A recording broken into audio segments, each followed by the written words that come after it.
तो चलिए एक कहानी सुनते हैं। बहुत ही सिंपल सी, लेकिन इसका मतलब काफी गहरा है। कहानी का नाम है दो ईंटें। और ये कहानी शुरू होती है एक बहुत ही सीधे से सवाल से। क्या ऐसा हो सकता है कि काम एक ही हो लेकिन उसके मतलब दो निकल आएं, बिल्कुल अलग अलग? जरा सोचिए, एक बहुत बड़ा मंदिर बन रहा है।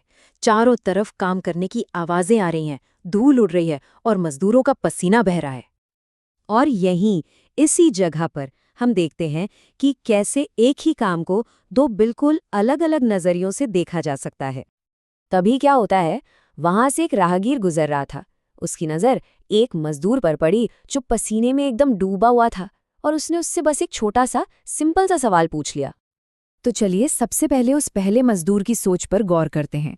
वो काम में पूरी तरह से डूबा हुआ था, पसीने से एकदम भीगा हुआ। जब उस राहगीर ने पूछा, भाई क्या कर रहे हो, तो उसने बिना ऊपर देखे ऐसी थकी हुई आवाज में जवाब दिया, देख नहीं रहे, बस ईंटें जोड़ रहा हूं, रोज की मजबूरी है। मतलब उसके हर लफ्ज में ना वो काम का बोझ और थकान साफ झलक रही थी। और यही है इस कहानी का पहला सबसे जरूरी शब्द, मजबूरी।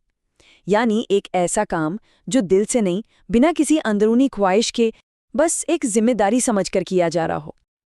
लेकिन ठहरिए, कहानी यहाँ खत्म नहीं हुई है, क्योंकि पास में ही एक और मजदूर भी था और उसका नजरिया बिल्कुल ही अलग था।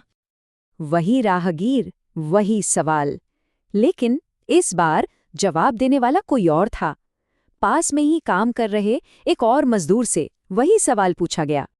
उसने काम से नजरें उठाईं, चेहरे पर एक मुस्कान थी, और बड़े ही सुकून से उसने जवाब दिया, मैं भगवान का घर बना रहा हूं।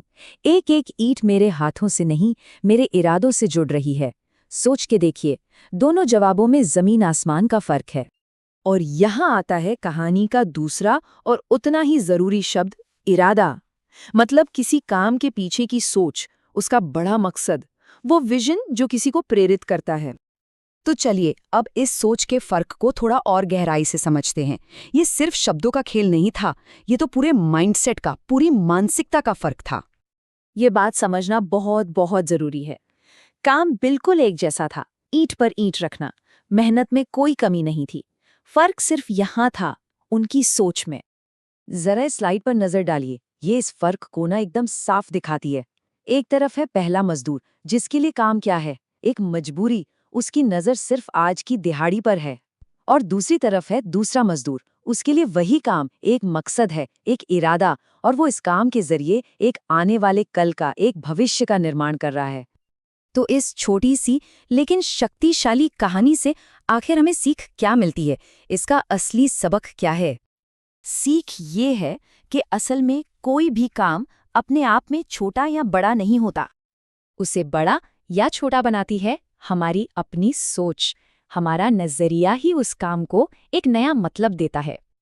इसको ऐसे भी समझ सकते हैं, एक नजरिया सिर्फ मेहनत और बोझ देखता है, जबकि दूसरा नजरिया उसी मेहनत में एक शानदार भविष्य को बनते हुए देखता है।